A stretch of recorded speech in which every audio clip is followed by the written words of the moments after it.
est-ce que cela vous dirait de passer de la nuit au jour? Ou plus exactement, de l'ombre à la lumière?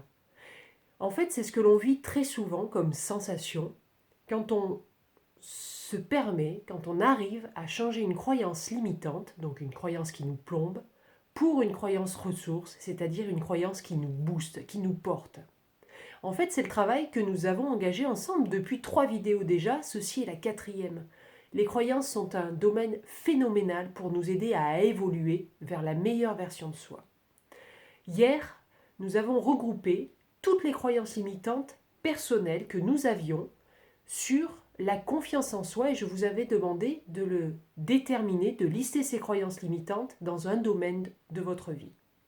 Un domaine de vie, ce peut être la vie professionnelle, la vie de couple, les relations amicales, la pratique sportive. Bref, on travaille toujours les croyances dans un secteur donné, sinon ça serait un travail monstrueux et on aurait le risque d'oublier des croyances vraiment embêtantes.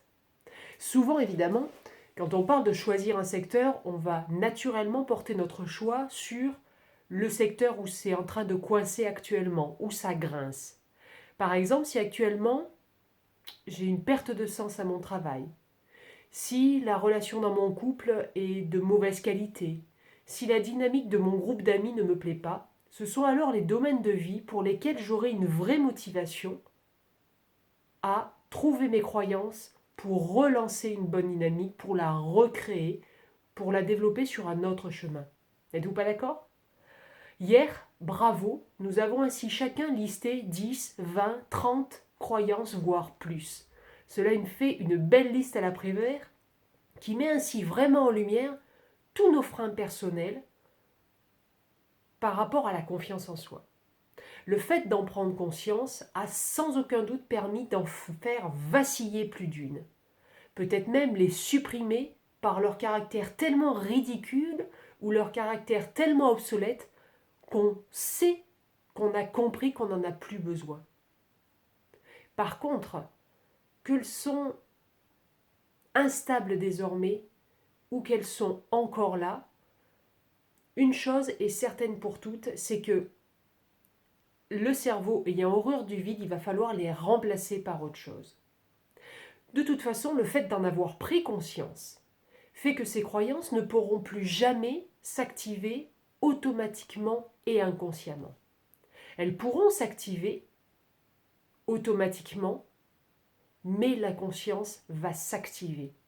Un signal d'alarme va forcément se mettre en route dans votre cerveau dès que vous allez formuler cette croyance, que ce soit à haute voix ou dès que vous allez la penser.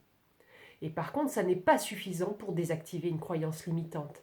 Notre cerveau a horreur du vide, donc il continuera encore et encore à brandir ses croyances en mode automatique, dès qu'il estimera que ce sont ces croyances-là dont il a besoin pour déclencher les émotions, les comportements, les pensées, les attitudes que lui imagine nécessaires à telle situation. En gros, il ne connaît que cela, peut-être depuis 5, 10, 20, 30 ans. Donc lui, il pense que c'est celui-là qui est utile. Et puis de toute façon, il ne connaît pas autre chose. Prenons un exemple. Si une de nos croyances est je n'ai pas confiance en moi car je n'ai pas un niveau scolaire suffisant. J'ai arrêté trop tôt mes études. Alors à la prochaine recherche d'emploi ou lors d'une envie de reconversion professionnelle, cette croyance de ne pas avoir un niveau suffisant au niveau scolaire va s'activer. Et elle va mettre en route toutes les émotions, les actions, les attitudes qu'elle fait habituellement. Alors oui, vous allez vous dire, ah, je sais que j'ai cette croyance, je sais que c'est mon mode automatique. Mais le cerveau, il va vous dire, ok, tu ne veux pas cette croyance et tout ce qu'elle entraîne d'habitude, mais qu'est-ce que je dois penser d'autre? Qu'est-ce que je dois mettre à la place? Rappelez-vous, nos croyances sont un conditionnement. C'est, pour prendre l'analogie avec un ordinateur, c'est une programmation. C'est un logiciel. Et donc, le cerveau va naturellement aller chercher ce qui est en lui. On doit donc reprogrammer notre cerveau avec un nouveau logiciel, une nouvelle application, plus adaptée à ce qu'on veut vraiment, plus adaptée à l'évolution qu'on veut connaître. Et c'est là que nous commençons le travail de ce jour J. Bonjour les déconfinés du mental. Notre travail aujourd'hui va encore nécessiter de prendre un papier et un crayon. Alors pour certains qui m'ont dit appeler ça un carnet de développement de soi, eh bien prenez ce carnet de développement de vous. L'objectif est de réécrire la croyance limitante pour qu'elle devienne une croyance ressource. C'est une transformation. On est parti par exemple avec « je n'ai pas un niveau scolaire suffisant ». Et hier, je vous ai demandé de jauger le poids de cette ressource sur une échelle de 1 à 10. Si vous estimez que c'est la croyance limitante la pire, elle a 1 sur 10. Si par contre vous la mettiez à 10 sur 10, ça serait une croyance ressource. On est d'accord avec cette échelle-là? Ok. Alors vous pourriez écrire pour augmenter la note. J'ai développé des compétences grâce à toutes mes expériences professionnelles. Vous pourriez estimer cette nouvelle croyance à un 5 sur 10 peut-être. L'objectif est bien évidemment d'arriver au 10 sur 10, ce qui voudrait dire que la croyance n'est plus limitante, mais qu'elle est aidante. Alors continuons, puisque nous sommes à 5 sur 10. Vous pourriez écrire, nous pourrions écrire, depuis que je travaille, tous mes postes m'ont apporté plus que toute ma scolarité. Ressentez cette phrase, ressentez les phrases quand vous les écrivez. Cela pourrait peut-être vous rapporter un 8 sur 10, non? Essayons encore alors pour viser le 10 sur 10. Ce n'est pas le niveau scolaire qui détermine ma valeur, ce sont mes compétences, mes qualités, ma personnalité, ma motivation. Là, ce pourrait être peut-être un 10 sur 10. Vous l'avez compris, les phrases réécrites doivent nous parler à nous personnellement. Le ressenti de la note ne peut être que celui qu'on porte en nous, celui qu'on ressent profondément.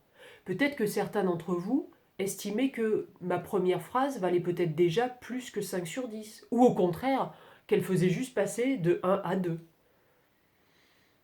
Il n'y a pas une vérité sur les bonnes phrases, il n'y a pas une vérité sur la bonne écriture d'une croyance. Il y a votre vérité et votre ressenti. Notre ressenti est vraiment le meilleur juge que la nouvelle croyance que vous avez écrite est bonne. Votre ressenti. Alors, pas mal comme travail déjà, mais comme les croyances limitantes ont été implantées par la répétition, vous me voyez venir, les croyances ressources doivent être implantées aussi par la répétition. Mais pour faire gagner de la puissance et donc du temps, on va transformer votre croyance ressource en intention. La phrase devient donc non plus je crois que, mais la phrase devient j'ai l'intention de considérer désormais que ce qui détermine ma valeur sont mes compétences, mes qualités, ma personnalité, ma motivation. Une intention est bien plus puissante qu'une croyance. C'est une réalité que les neurosciences prouvent. La formulation de j'ai l'intention est plus puissant que je crois. Maintenant, on peut commencer le travail de répétition. Et je vous l'ai déjà dit, si vous comptez avoir du fast développement personnel avec moi, eh bien non, je n'en ferai pas plus cette fois-ci. Alors si vous considérez que vous en avez le droit, que vous avez tout le besoin de vous développer personnellement, alors prenez ce vrai temps. Et là, il va vous falloir et du temps et de l'huile de coude. Pour que votre cerveau accepte l'intention, et donc la nouvelle croyance, votre nouveau programme, face à la croyance limitante qu'il génère depuis des années, alors il va falloir qu'il y ait du poids. Et pour ça, vous allez écrire et réécrire 100 fois la nouvelle croyance, écrite sous forme d'intention. Vous allez écrire 100 fois « J'ai l'intention, à partir d'aujourd'hui, de considérer que ma valeur porte sur mes compétences, ma motivation, mes qualités, ma personnalité. » J'avoue que j'ai eu à faire cet exercice et j'avoue aussi que je le fais encore. Dès que j'ai quelque chose qui me gratouille en termes de croyance, parce que j'en trouve encore, évidemment, et je crois que jusqu'à la fin de ma vie, j'en trouverai. Alors oui, c'est vrai que j'ai eu du mal la première fois à me dire, tu vas passer combien de temps à faire 100 fois? Et j'ai eu mal au poignet.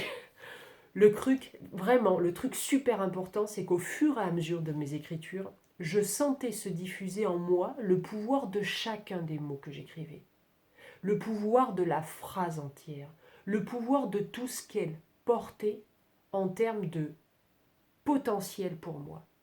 À la fin des 100 répétitions écrites, j'étais bien, véritablement bien. Et vraiment, c'est tout ce que je vous souhaite. En sachant qu'en plus, vous n'avez aucune obligation, nous n'avons aucune obligation de faire ces 100 fois d'affilée. Vous pouvez les faire sur plusieurs jours. Mais j'ai bien dit sur plusieurs jours, j'ai pas dit sur plusieurs semaines et plusieurs mois.